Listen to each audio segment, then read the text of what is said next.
Les malades souffrent, mais qu'en est-il des soignants? On voit ça tout de suite avec mes invités.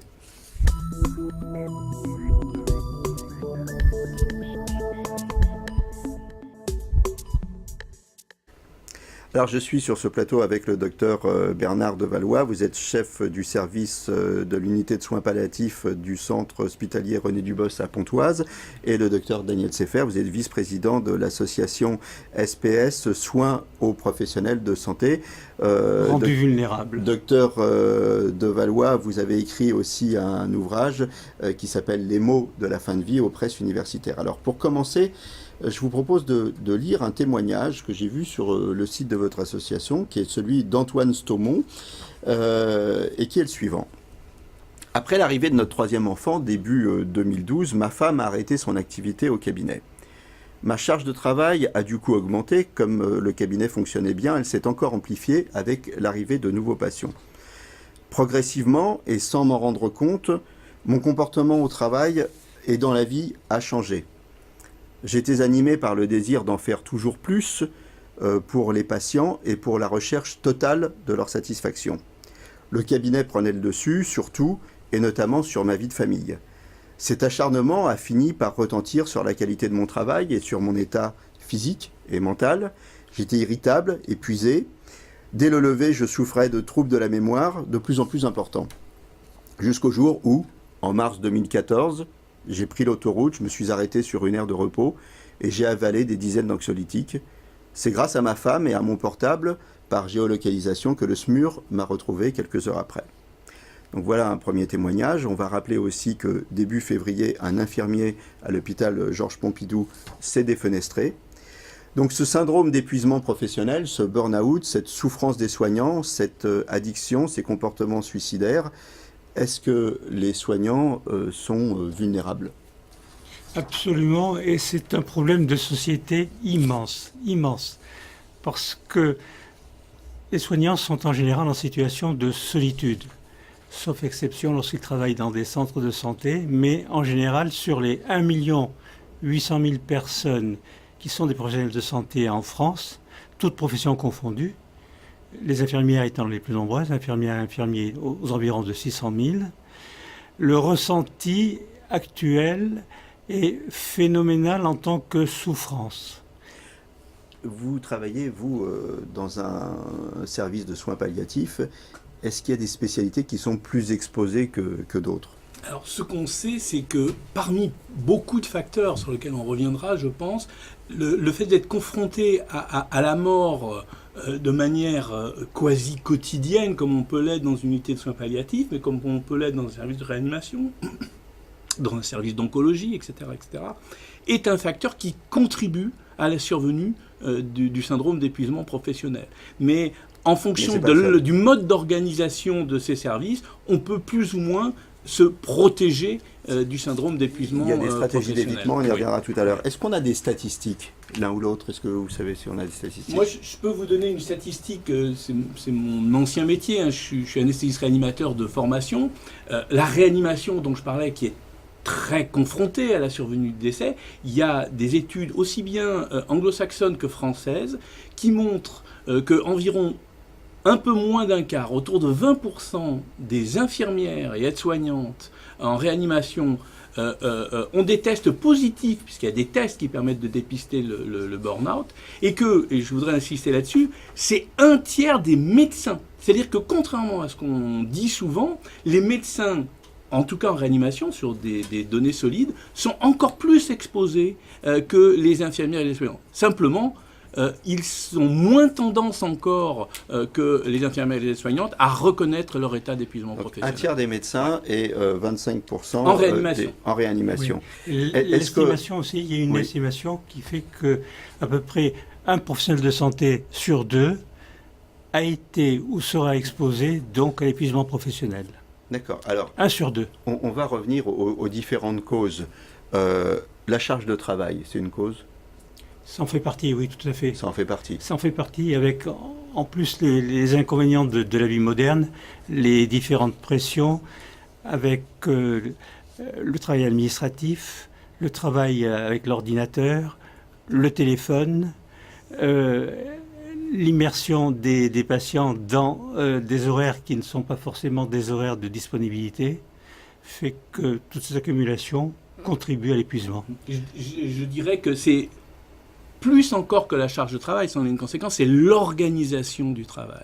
C'est la façon dont le professionnel de santé est intégré dans un dispositif. Enfin, moi, je parle de ce que je connais, c'est-à-dire le monde hospitalier. Les professionnels de santé souffrent du fait qu'ils ont de moins en moins de temps médical et qu'on leur impose de l'administratif. Voilà. Oui. Enfin, ça y contribue. moi, je pense que c'est un problème d'organisation. Parce que il faut qu'il y ait du temps. Voilà. Mais après, quand c'est une question de pression, j'aime bien ce mot-là. Quand il y a trop de pression, à un moment, c'est comme une cocotte minute, quoi. Hein. Voilà. Bien sûr.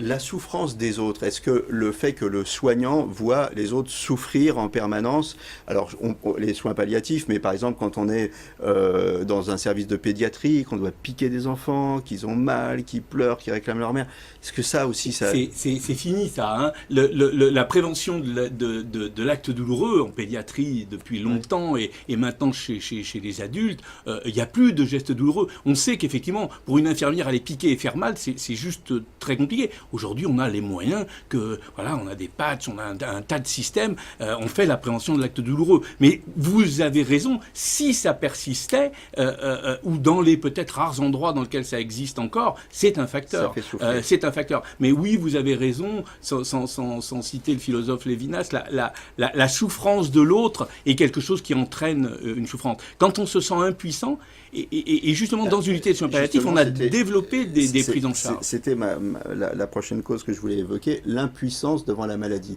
Vous êtes médecin, un malade il est condamné, vous le savez bien, bon, ça fait souffrir, ça quand même, vous le connaissez. Là, vous évoquez les formes d'empathie.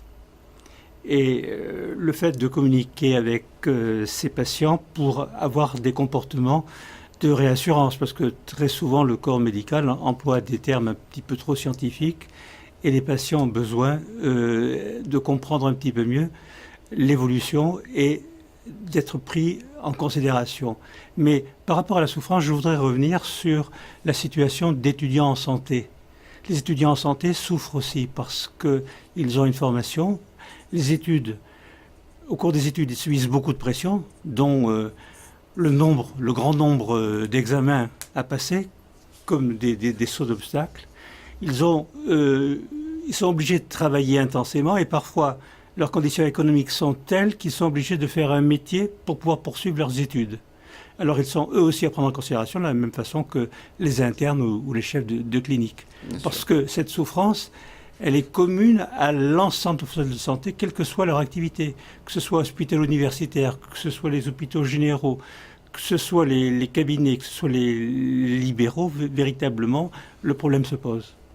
L'abandon, oui, allez-y, je vous en prie. Oui, non, vraiment ce que je voulais rebondir sur votre question, c'est qu'aujourd'hui, on ne devrait plus être dans des situations où on vit la mort d'un patient comme un échec. Ce qui est un échec, c'est pas la mort du patient. Ce qui est un échec, c'est quand la mort se passe mal, quand le malade est douloureux, quand on n'a pas fait tout ce qu'il fallait pour essayer de soulager. Vous savez, en soins palliatifs, on sait bien que nos malades ils vont mourir. Et ça, c'est pas un échec. Hein. Voilà, la médecine n'est pas toute puissante. La médecine ne peut pas rendre immortel, ça se saurait sinon. Hein. Par contre, là où c'est un échec et là où ça crée du burn-out, c'est dans les services où justement les professionnels de santé ont l'impression qu'on n'a pas tout fait pour être au plus bien traitant pour le patient. C'est-à-dire qu'on n'a pas fait le job. Notre boulot, c'est de s'occuper des gens, c'est de les aimer, c'est de les aimer jusqu'au bout, de les soigner, d'en prendre soin jusqu'au bout.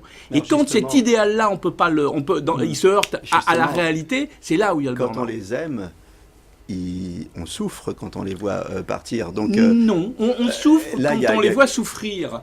Je vous assure que, justement, nous, ça nous arrive souvent de dire, ben voilà, monsieur, j'étais encore ce matin dans le service, monsieur Untel est décédé, comment ça s'est passé? Ben ça s'est bien passé, c'est une belle prise en charge. Ou, au contraire, on a parfois des situations où on voit où ça s'est pas bien passé, ou dans d'autres services, ça s'est pas bien passé. Et ça nous met mal à l'aise, ça nous met en colère même, quand on n'a pas fait tout ce qu'il fallait. On va évoquer un autre service pour avancer, les urgences et la violence aux urgences. Ça, c'est une cause de souffrance aussi des tout à fait. Qui lui répondent. Oui. Et il y a déjà un problème d'effectifs, parce que les services d'urgence sont de mieux en mieux organisés, contrairement à ce que l'on pourrait penser. Et il y a des exemples typiques, que ce soit à Paris, le service du professeur Enrique Casalino à Bichat, ou d'autres, où ils sont vraiment bien organisés. Mais il y a aussi le problème des effectifs. Puis il y a le problème aussi des psychologues attachés au service des urgences, parce que les urgentistes, ils ont besoin aussi, à un moment donné, de pouvoir se confier, d'être suivis. C'est la question que je voulais vous poser.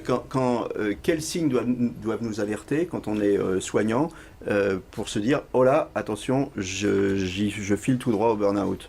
Alors, juste un point, les urgences de Pontoise aussi sont très bien organisées, il n'y a pas de souci. Toutes les urgences sont bien organisées. Sur cette question-là, c'est vraiment quelque chose, un message qui est vraiment important à comprendre, c'est que quand on ne prend pas bien soin des patients, c'est la première phase de l'épuisement professionnel. La première victime de l'épuisement professionnel du soignant, c'est le malade lui-même. Et donc, et ça c'est le boulot aussi des encadrants, du chef de service, du cadre du service, c'est de savoir repérer ça. Et soi-même, c'est quand d'un seul coup, on se réfugie vers des soins techniques, que tout ce qu'on appelle la dimension relationnelle du soin, elle disparaît.